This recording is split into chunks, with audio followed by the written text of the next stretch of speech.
जब भी हम विजन की बात करते हैं, देखने की, दृष्टि की बात करते हैं, तो सबसे पहले हम सोचते हैं कि हमारे डॉक्टर्स 20 फीट की दूरी से जो हमारा चेकअप करते हैं वही विजन है, वही विजन एग्जामिनेशन है। पर ऐसा बिल्कुल भी नहीं है। जो 20 फीट की दूरी से एक चेकअप होता है वो एक स्किल है हमारी बहुत सारी विजन स्किल्स की, विजन की, देखने की क्षमताओं में से। सुनने में शायद आपको अजीब लगे, लेकिन हमारी आंखें हमारे ब्रेन का एक पार्ट जैसा है। जानते हैं क्यों? क्योंकि स्पेसिफिकली बच्चों में देखा गया है कि जब भी किसी भी डिसऑर्डर की वजह से अगर बच्चों के ब्रेन पे कोई इम्पैक्ट आता है तो ज्यादातर ये भी देखने में आता है कि वही बच्चे किसी ना किसी विजन प्रॉब्लम, देखने की या दृष्टि से रिलेटेड जो भी उनकी स्किल्स हैं उन पर भी इम्पैक्ट पड़ता है। ये तो आप जानते ही हैं और महसूस भी किया होगा कि हमारा स्पेशल नीड बच्चे बैठ नहीं पाते जब भी हम आई चेकअप के लिए उनको लेके जाते हैं, जिसकी वजह से उनका प्रॉपर आई चेकअप, आंखों की जांच हो नहीं पाती और कुछ ना कुछ प्रॉब्लम्स रह जाती हैं, हिडन रह जाती हैं। और इन्हीं प्रॉब्लम्स की वजह से उनका बिहेवियर इम्पैक्ट कर जाता है, उनकी पढ़ने की, रीड करने की, लिखने की, हैंड राइटिंग और उनकी लर्न करने की जो कैपेबिलिटी है वो उस पर असर पड़ता है। जो भी काम रोजमर्रा के होते हैं जिसमें हर काम में हमें देखने और देखकर, समझ बूझकर उस काम करने की स्किल चाहिए होती है, वो भी, उस पर भी असर आता है।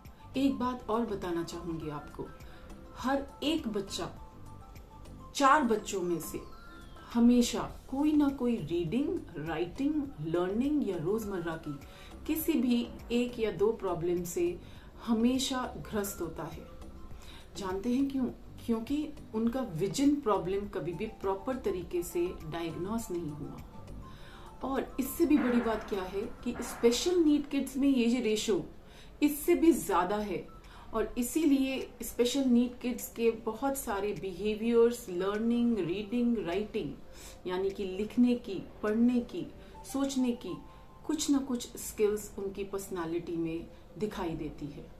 इसलिए हमें बहुत जरूरी है कि हम वो सारे बिहेवियर्स, वो सारे फीचर्स, वो सारे साइंस और सिम्टम्स को जाने जो कि हमें अलर्ट करते हैं या हमें दर्शाते हैं कि ऐसे साइंस एंड सिम्टम्स अगर आपके बच्चे स्पेशल नीड किड्स में अगर आपको दिखाई दे रहे हैं तो प्लीज आप जरूर से उनका प्रॉपर एक्सपर्ट टीम्स के द्वारा आंखों की जांच करवाइए।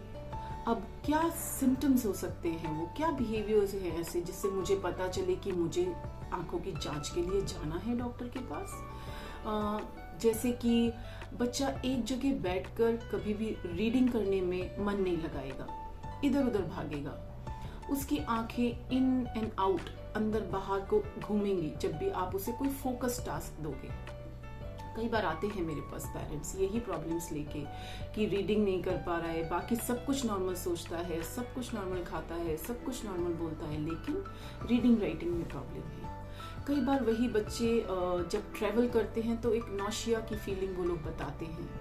कई बार यही बच्चे disinterest in hand writing work, उनका डिसइंटरेस्ट होता है। जैसे ही उनको बोला जाता है कि चलो लिखने के लिए लिखने के लिए बैठते हैं तो वो लोग कुछ ना कुछ बहाना करके भाग जाते हैं। यही बच्चे कई बार ऐसा भी शो करते हैं कि जैसे इनकी बॉडी बहुत ढीली ढीली है, प्रॉपर पोस्चर नहीं है, बैठने के लिए गर्दन टेढ़ी हो जाएगी, बहुत ज्यादा आइस को रब करना शुरू कर देंगे, मलना शुरू कर देंगे जैसे ही टीचर या घर पे मम्मी या कोई भी केयर टेकर ये बोलेगी कि आओ चलो लिखने और रीडिंग का हम काम करते हैं। इन बच्चों का क्लास वर्क या होमवर्क टाइम पे कभी कंप्लीट नहीं हो पाएगा।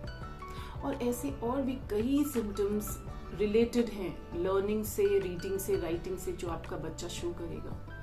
तो मैं आप सबको यही राय देना चाहूंगी एज एन ऑक्यूपेशनल थेरेपिस्ट कि जब भी आप ये सारे सिम्टम्स या इससे मिलते जुलते अटेंशन से रिलेटेड सिम्टम्स, एस्केपिंग से रिलेटेड सिम्टम्स आपका बच्चा अगर शो करता है तो प्लीज आप एक्सपर्ट टीम के पास जाकर बच्चे का विजन चेकअप जरूर करवाइए। विजन एग्जामिनेशन आंखों की जांच जरूर करवाई। मैं आपको बताना चाहूंगी, high sky child development centre इन्हीं विजुअल प्रॉब्लम्स को स्क्रीन आउट करना चाहता है और इसीलिए LV प्रसाद आई इंस्टीट्यूट के साथ मिलकर एक free eye checkup camp in सभी स्पेशल नीड बच्चों के लिए ऑर्गेनाइज कर रहा है।